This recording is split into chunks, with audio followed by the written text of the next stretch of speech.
Howdy. How is everybody? We got something cool today.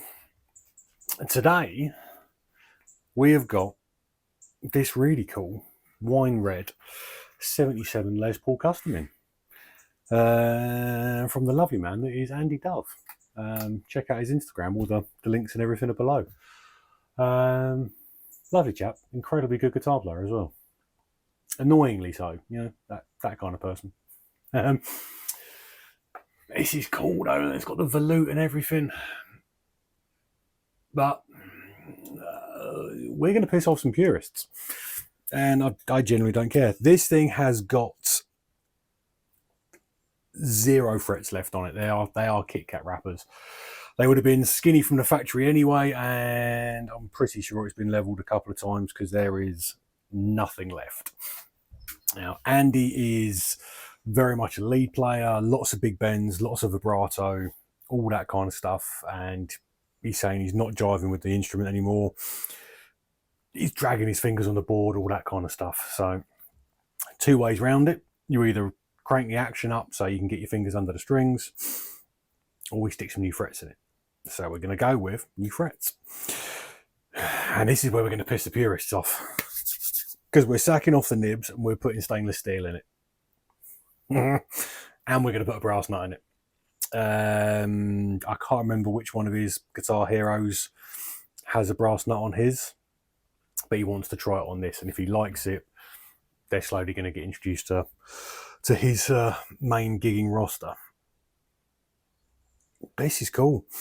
Yeah, let's put it in the neck jig, start pulling some frets. I'll give you some flyover shots and stuff like that, and let's go through banging some frets in this and putting a brass nut in it.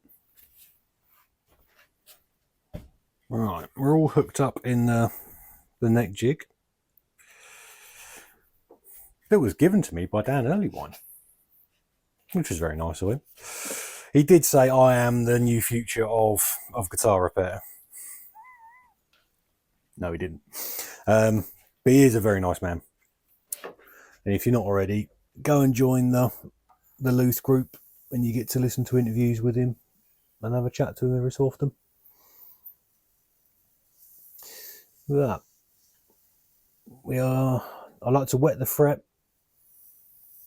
and the board just so it helps get the heat to distribute down through it, and I don't scorch anything too much. And just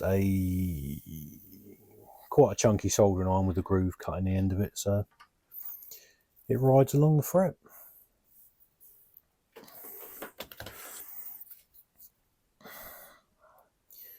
We don't need to be too precious about the nibs because we are going to be getting rid of them. Just come through with your pliers and carefully pop it out.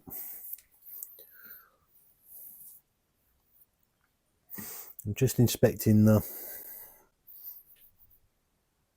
slot just to make sure, because ebony can be quite chippy, and if it was particularly chippy, we would be doing it in a slightly different way, trying to protect the board a bit more. But as that one came out cleanly, we'll just crack on with the rest.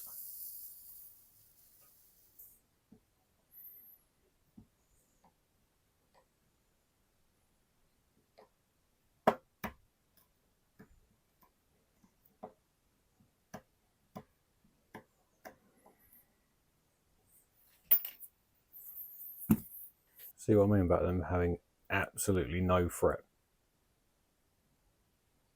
There is nothing left of that.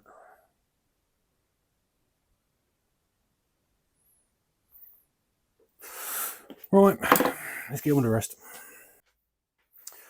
Right, we have run into a small but common issue that the nut doesn't want to come out. Tapping it, I've cut around it before anyone starts. Tapping it, clamping a block there and hitting against that so it normally knocks itself out. Wow, the dog's gone crazy. Right, I'm back. It was the postman, so she has to have a shout and realise that she likes him. Yeah, clamped that, knocking against it, still not having it. Tried knocking up from the sides, tried punching it out, it's not happening.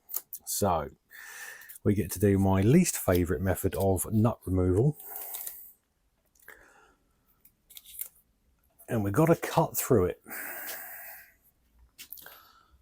which always gives me the fear.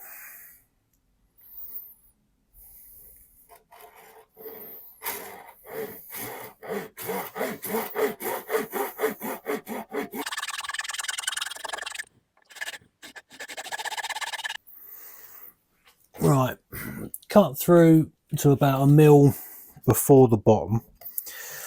And I cannot stress this enough. Make sure you are paying attention to what you are doing so that you do not cut down into the neck. Because then you're going to have a very bad day. Shift you back a bit. Then grab some cutters. You're going to collapse the nut on itself and see if it pulls out that way. Which this isn't looking like it's going to do either.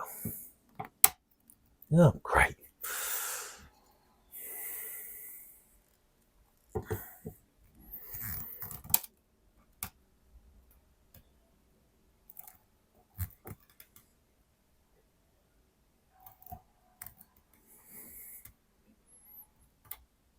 Sweet Lord, this is in here.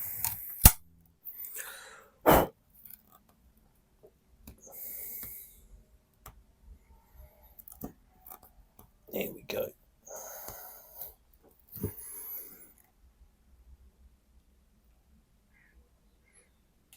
Come on.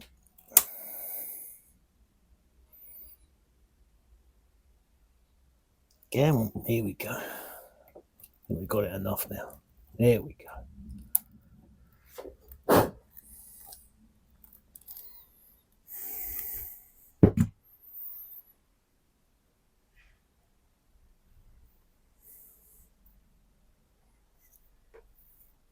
That was properly in there.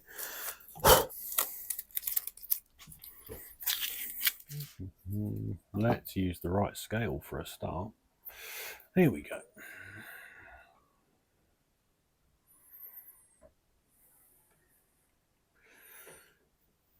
Not doing too bad without the frets in it. It's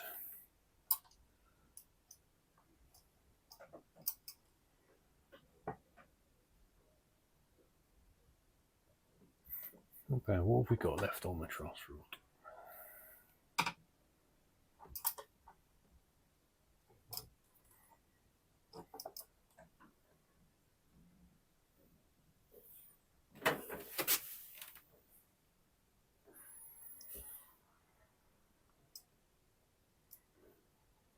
Cool, that gets us.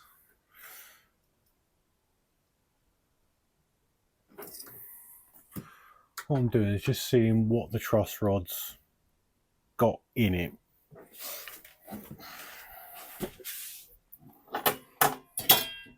As to whether we need to do any creative leveling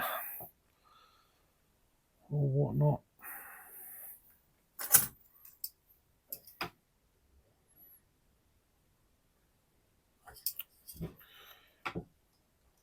There we go. Get it into a little bit of a back bow with it. Not maxed, but pretty tight. But I don't really want to be working with it at full tension. Now we can do some compression fretting and stuff in the middle, but we're just going to back it off. Just going to back it off a skosh.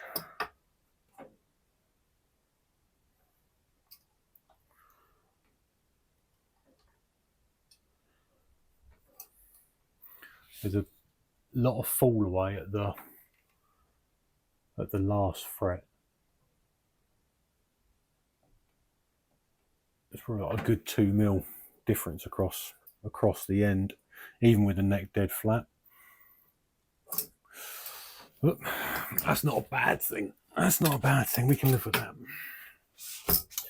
Right.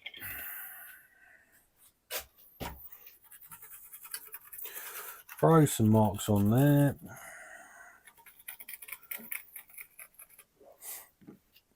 What's left of the nibs, there is very little left. Well, there's very little there to start with. I'm just going to go through and cut off.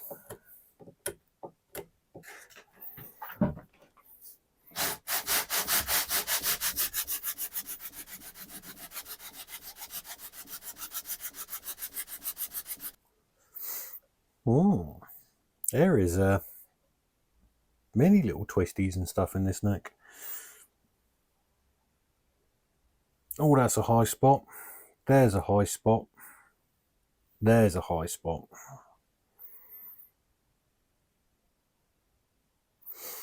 We'll just keep sanding.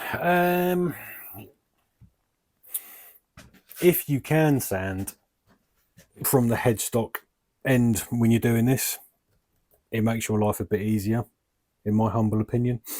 Because if you're sanding this way and applying pressure at the top and the bottom, you can put yourself a twist into the neck because you naturally apply more pressure on one side. But if you can get it from either side and just let the beam do the work,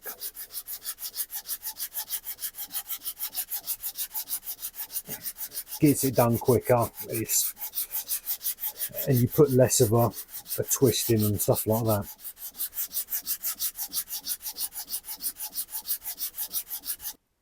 You see with the sanding marks and the shiny bits, now these are all high spots, not just random bits through it. So this is all sort of play wear through, but that there you can see like the neck's kind of done that ever so slightly, which isn't end of the world. If you want a neck to twist, you want it to twist that way because then it's actually more ergonomic for you. But yeah, as it's getting refretted, we're gonna make sure it's 100% fine. So I'm just going to keep hitting this with some 80 grit until it's level and consistent, and then we're just going to go up through the grits and I'll hit you back in a minute. Right, after many sandings, the board is level.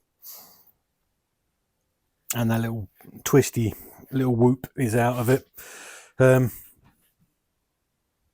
Started with the radius beam so I could work out what was occurring, and then just hit it with a flat bar, and then took out what I needed to, straightened it up, got rid of the little twist that was there, and then went back in with the radius blocks and re-established the radius and all that sort of stuff.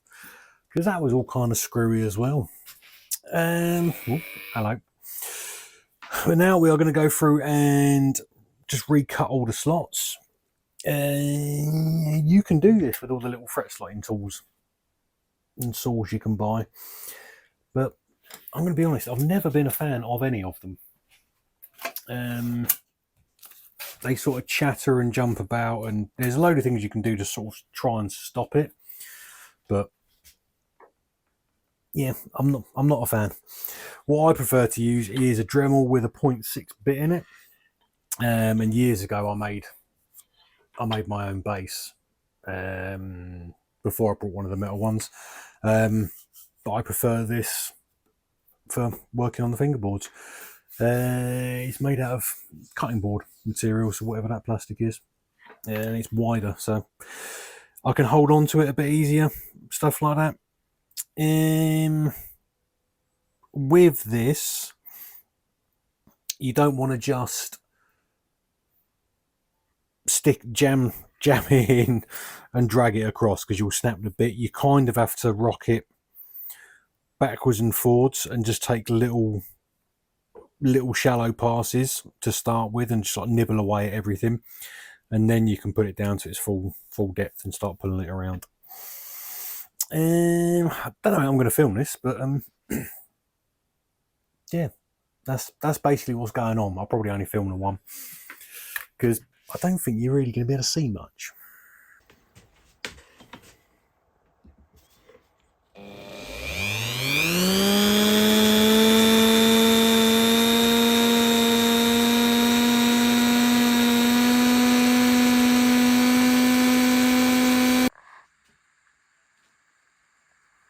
we go.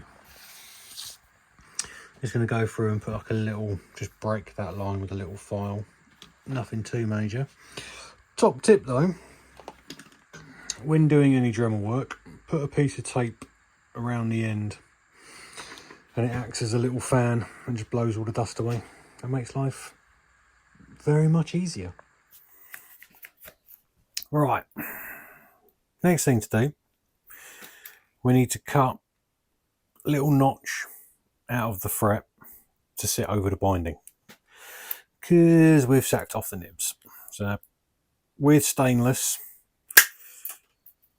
you want to grab yourself, not that it's a paid advert, but the StewMac, one of them doodads, little choppies. Absolutely amazing for stainless. You can do it with cutters very slowly, but I can't remember how much that is, but whatever it is, it's worth the money. And cut it so that the tang sits inside the fret wire. Cut it so the tang sits inside the binding. You don't want to take it right up against the binding, or if it is, you want to angle the tang over slightly, because you'll end up cracking the binding. And then, although it's a vintage guitar and it's already cracked, you don't really want to be the guy responsible for putting 24 little cracks in the binding.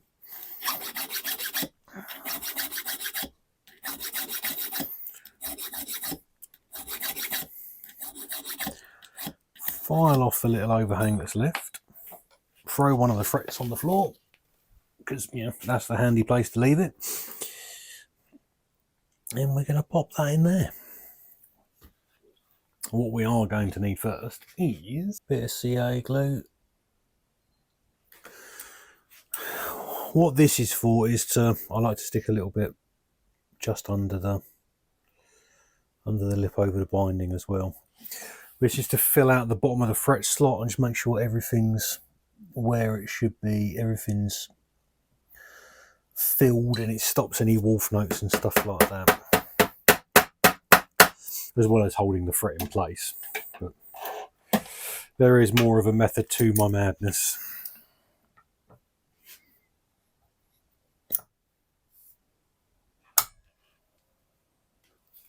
There we go.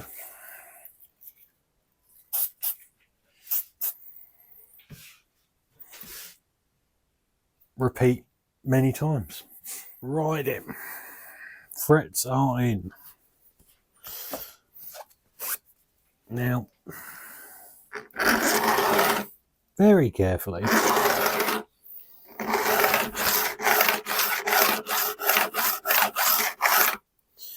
we're just going to go through.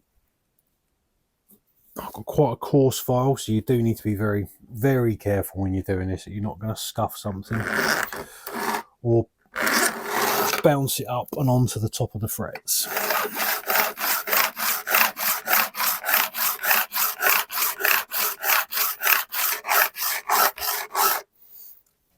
Let's go through and knock the worst off.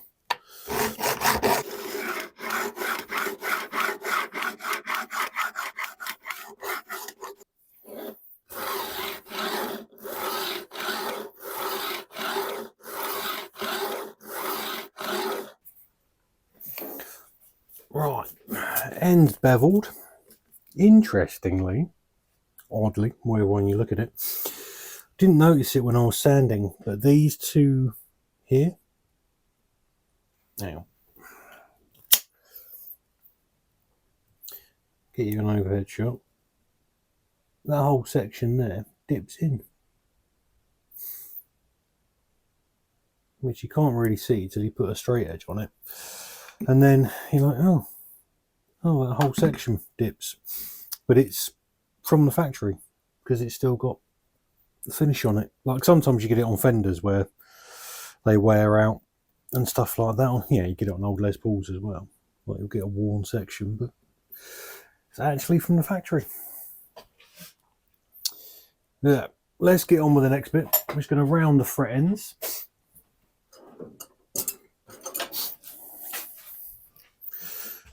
Take your file, Put the little burr off the end. About 4 passes.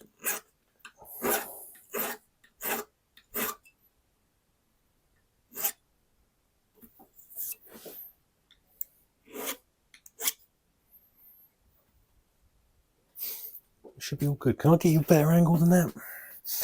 Let's do better than that.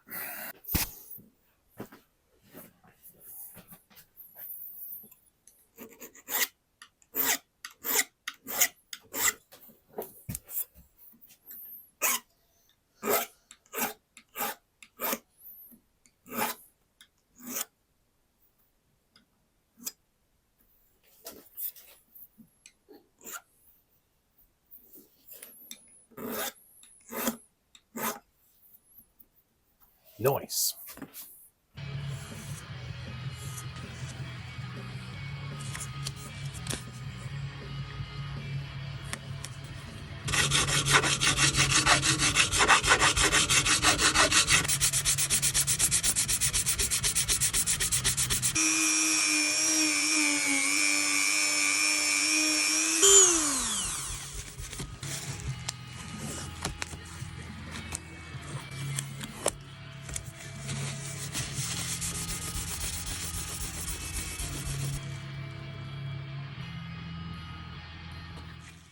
Here we go.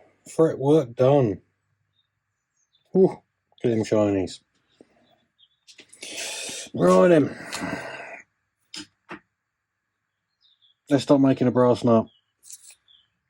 Cutting these is a pain, so if you have machine tools, use machine tools, because somewhere in this pile of mess, necks and various other things I'm making, somewhere in all that shit is an angle grinder. Let me find that.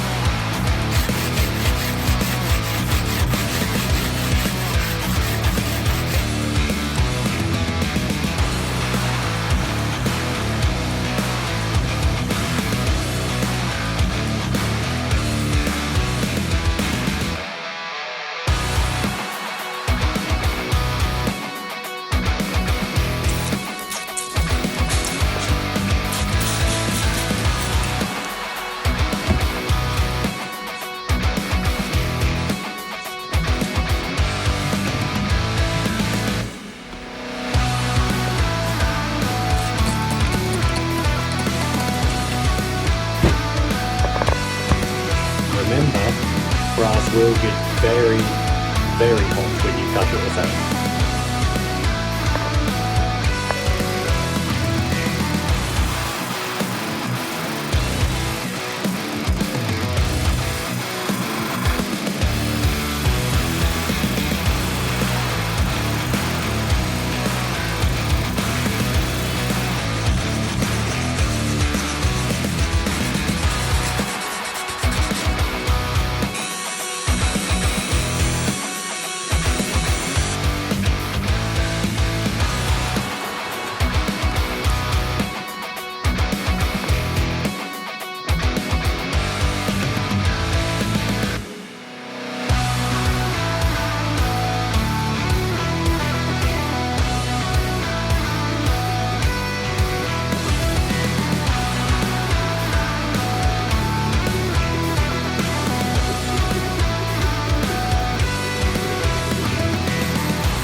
don't think anything's been messed with in there. I think it's all original.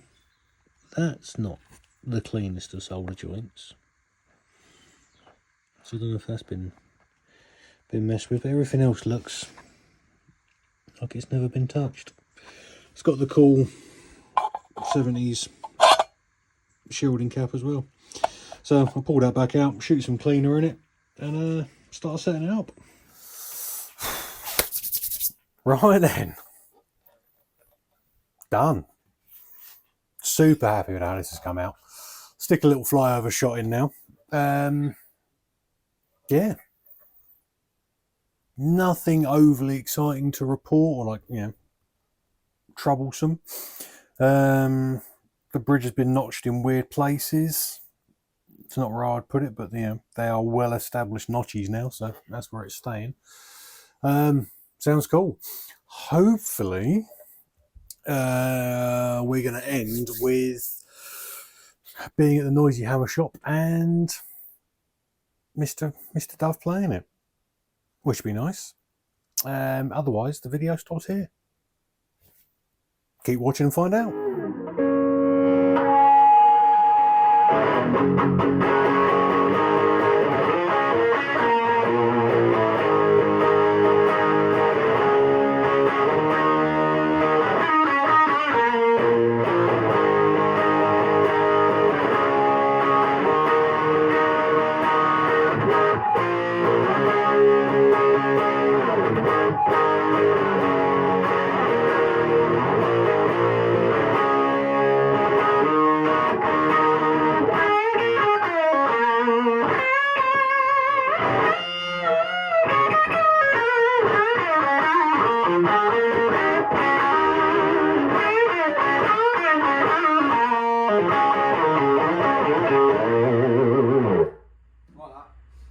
It's alright, isn't it? This play is fantastic, which is what I'm very pleased about. Nice.